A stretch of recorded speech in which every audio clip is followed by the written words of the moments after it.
দিনটা ছিল রথযাত্রার আর মায়ের ছিল পঞ্চায়েতের ছুটি, তাই আমরা বেরিয়ে পড়েছিলাম মায়ের স্বপ্ন পূরণের উদ্দেশ্যে।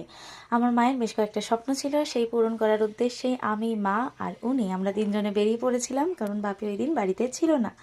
তো প্রথমেই আমরা আমতা হাওড়া লোকাল ধরে নিয়েছিলাম, কারণ আমাদের গন্তব্য ছিল হাওড়া। তো এই দেখো আমাদের আমতা হাওড়া রুটে ট্রেনের বাইরে থেকে কি সুন্দর নেচারের ভিউ আসে। তো সেদিন ট্রেন লেট করেনি, আমরা একদম সময়ই হাওড়া স্টেশনে পৌঁছে গিয়েছিলাম। বৃষ্টির জন্য কিছুক্ষণ অপেক্ষা করছিলাম, কারণ আমাদের প্রথম গন্তব্য ছিল হাওড়া মেট্রো স্টেশন। হ্যাঁ, আমার মায়ের স্বপ্ন ছিল যে আমার মা মেট্রোয় চাপবে, কারণ আমার মা কোনো দিনও মেট্রোয় চাপেনি।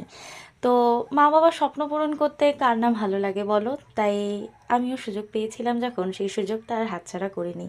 আর এই মুহূর্তগুলোর তো ক্লিপিংস রাখতেই হয়, কারণ এই মুহূর্তগুলো হলো অমূল্য। তাই এই দেখো আমার মা তার জামার সাথে চলছে মেট্রো ধরার উদ্দেশ্যে, আর আমি পিছন থেকে ক্লিপিংসগুলো নিচ্ছি।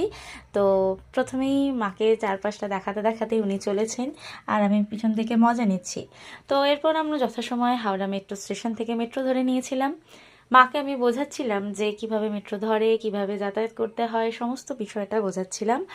আর আমার মা দেখো কত সুন্দরভাবে মজা করছে, তার স্বপ্ন পূরণ হচ্ছে, সে কতটা আনন্দ করছে। মাকে আমি বলছিলাম কিভাবে তুমি বুঝবে, তুমি গঙ্গার নিচে দিয়ে যাচ্ছ, এরপর কোন স্টেশন পড়বে, সমস্ত ডিটেলসে বর্ণনা দিচ্ছিলাম। তো এইভাবে বর্ণনা দিতে দিতে আমরা চলে গেলাম রবীন্দ্র সদন মেট্রো স্টেশন। সেখানে গিয়ে লাঞ্চ সারলাম। তারপরে আমরা চলে গেছিলাম নন্দনের উদ্দেশ্যে, কারণ আমার মায়ের আরেকটা স্বপ্ন ছিল মুভি দেখা। আমার মা বহু বছর হয়ে গেছে মুভি দেখেনি, তাই মাকে নিয়ে চলে গেছিলাম নন্দনে মুভি দেখার জন্য। তখন যে সময় মুভিটা চলছিল সেই মুভিটাই মাকে দেখিয়েছিলাম। তো বেশ ভালো একটা সুন্দর সময় আমরা তিনজনে মিলে কাটাচ্ছিলাম। আমরা দেখেছিলাম বাৎসরিক মুভি। তো এই যে মুভিটাও খুব সুন্দর ছিল, খুব ভালো ছিল, খুব ভয়েরও ছিল। তো মুভি দেখা সেরে বিকেল হয়ে গিয়েছিল, আমরা চলে গিয়েছিলাম মিলেনিয়াম পার্ক। এই দেখো আমার মা বলছে তার সারাটা দিন কতটা ভালো কাটলো, সেটারই আমার মা ডিসক্রিপশন দিচ্ছে। তো আমরা মিলেনিয়াম পার্ক গেছিলাম, বিকেলে গঙ্গার ধারে আড্ডা।